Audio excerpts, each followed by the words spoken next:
Conmigo aquí en el estudio, Jorge Pérez Colín, director de Accenture Analytics. ¿Cómo estás, Jorge? Bienvenido. Muy bien, gracias, Rodrigo. Gracias por la invitación. Un gusto tenerte aquí en el estudio y hay varios temas muy relevantes. Uno de ellos tiene que ver, obviamente, con Analytics. ¿Qué podemos entender por Analytics?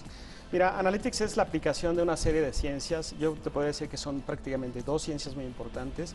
Uno tiene que ver con la estadística, la econometría y todo lo que es este análisis, no solamente descriptivo, sino también predictivo. Y por otro lado, también las ciencias computacionales. Lo que hemos visto en la evolución de estas dos ciencias es que aunque la estadística tradicional, digamos, no hay realmente nuevos avances que explotar, lo que sí tenemos es una gran abundancia de datos y una capacidad de cómputo muy importante para explotar estos datos en técnicas tradicionales. En cuanto a la evolución de los nuevos, digamos, algoritmos o la algoritmia computacional, estamos viendo una revolución muy importante. De hecho, en la parte de algoritmia computacional viene todo lo que le llamamos, por ejemplo, machine learning o aprendizaje de máquina, que es un subconjunto de lo que ahora hablamos como inteligencia artificial, ¿no? Esta idea de que podemos nosotros programar una máquina no solamente para que aprenda, que es machine learning, sino también para que interactúe y también para que tenga una percepción de su ambiente o de su entorno, y en eso vamos a ver grandes revoluciones.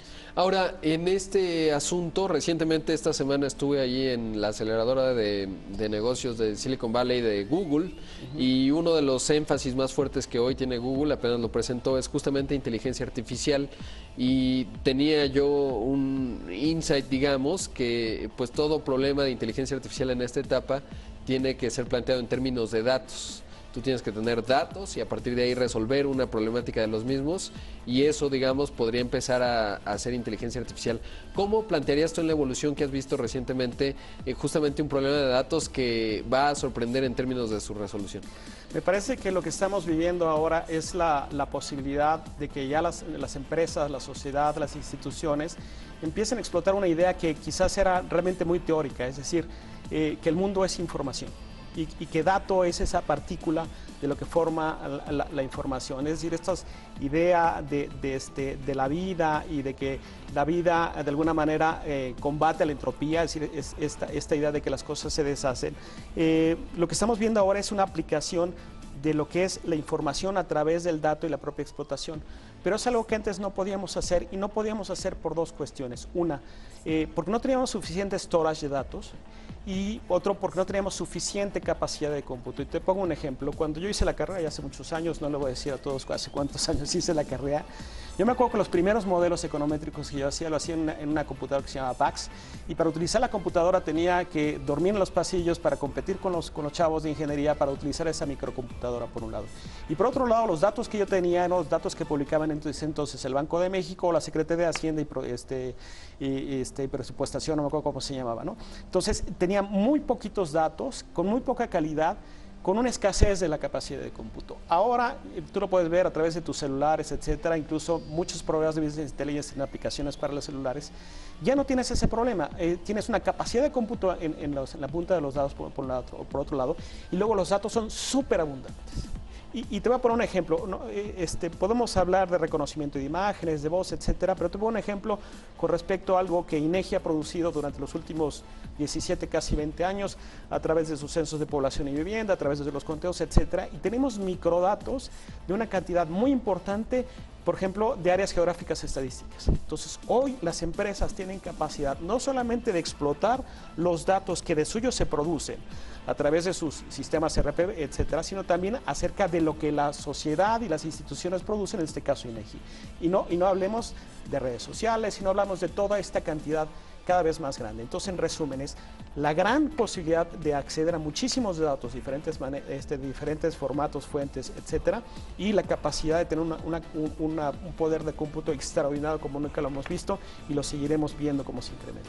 Ahora, esto nos lleva a un cambio de paradigma, que es la automatización de procesos, en donde antes el ser humano era la interfase para interpretar esos datos. Es decir, vamos a pensar un documento legal, un abogado de los juniors pues lo leía, lo interpretaba y hacía el resumen para un abogado, digamos, con más experiencia, que podía conectar los puntos.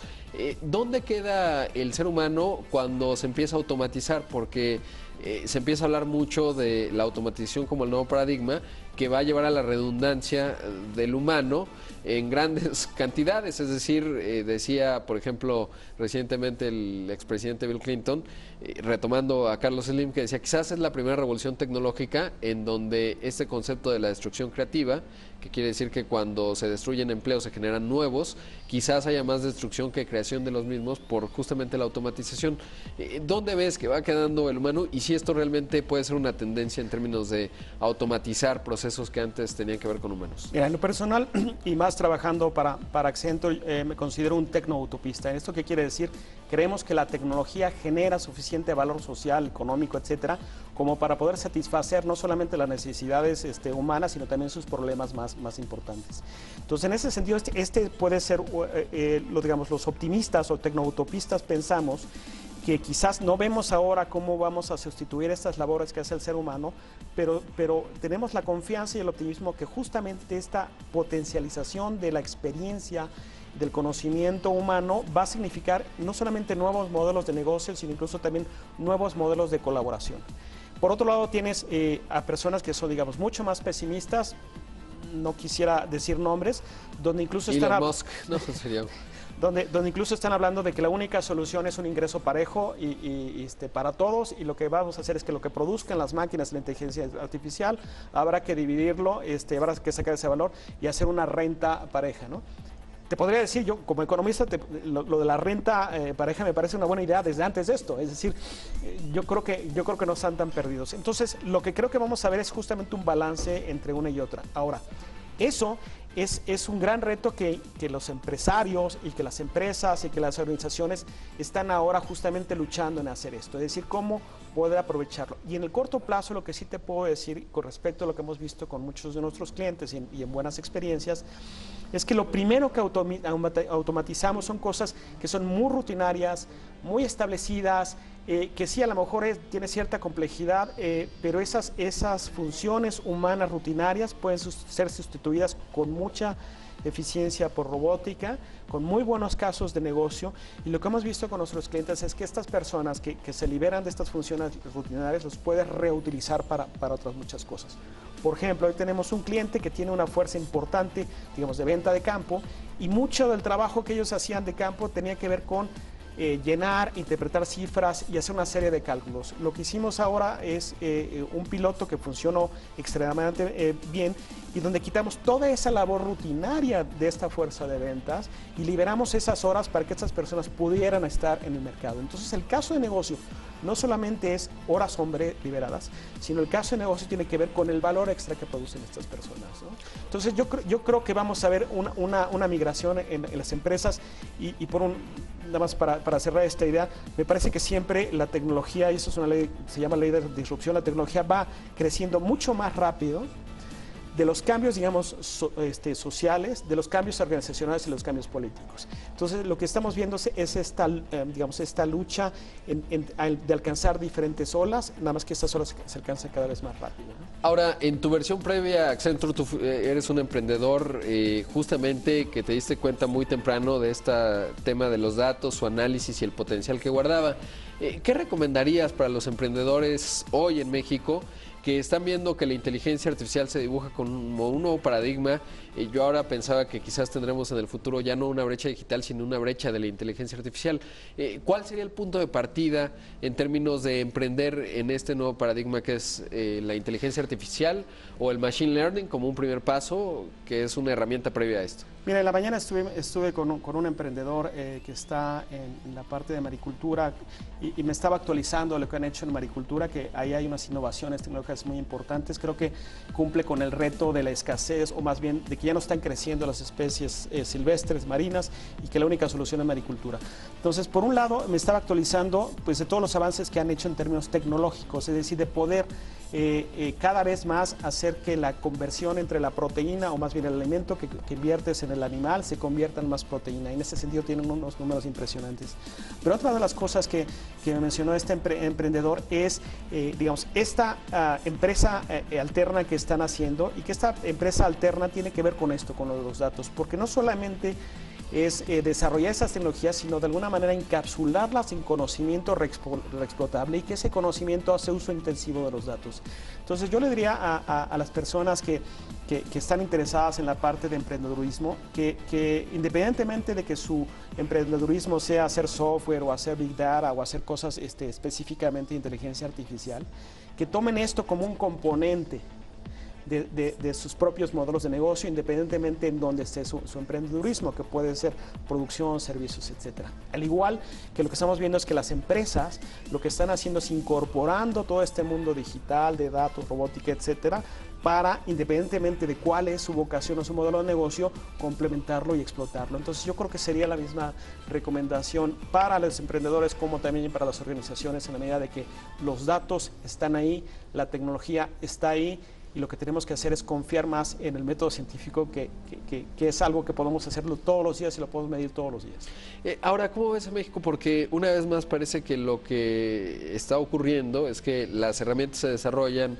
Ahí está Watson de IBM, Google, en fin, muchas empresas tecnológicas radicadas principalmente en Estados Unidos. China está haciendo lo suyo y México parece que la discusión, digamos, de la inteligencia artificial parecería muy exótica. ¿Qué tendríamos que tener, digamos, en la formación de cuadros y el enfoque como país para poder no quedar pues un poco sesgados, utilizando las herramientas sí, pero no generándolas? A ver, yo contendería un poco este punto de vista. Yo creo que hay varias instituciones académicas que están haciendo un gran papel. Hay una maestría de ciencia de datos del ITAM que lleva más de 4 años de existir, con un enfoque muy claro con respecto a esto. El TEC de Monterrey, instituciones también públicas, UNAM y IPN, están haciendo un gran trabajo para preparar a estas personas.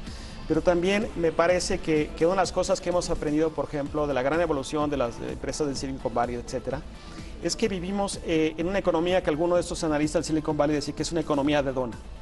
¿A qué nos referimos que es una economía de dona? Dentro de esa economía hay ciertos estándares, ciertas cosas que son reexplotables por empresas, por sociedades, etcétera. Por ejemplo, nosotros pues podemos utilizar casi cualquier tecnología líder en términos de análisis avanzado de datos, no voy a decir marcas, pero también cada vez el mercado nos está pidiendo que tengamos gente muy especializada en R, ¿no? R es un sistema abierto de análisis de datos que puede ser explotado en la parte de afuera de la dona, es decir, ya en software propietario, sin manera de aplicar.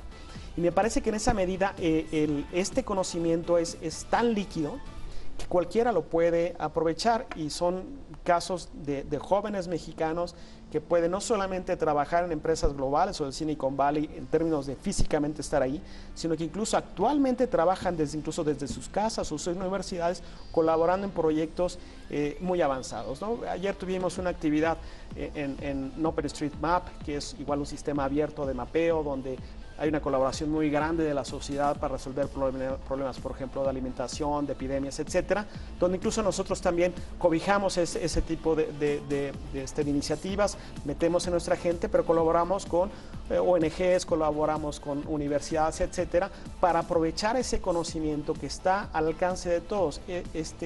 La gran ventaja de la tecnología es que nos permite hacer un catch-up muy rápido. Claro. Y de alguna manera, y sobre todo si quiere regresar al tema de los emprendedores no tienen algo que llamamos en tecnología los legacies, ¿no? Lo heredado, algo que los ate a un proceso, un sistema. Entonces tenemos ahora sistemas realmente al alcance de la mano. Cualquier chico en este momento puede bajar R, puede bajar Python. Google, otras instituciones tienen fuentes de datos abiertas, puede empezar a experimentar, y ahí encontramos un gran valor para las empresas y también para la sociedad.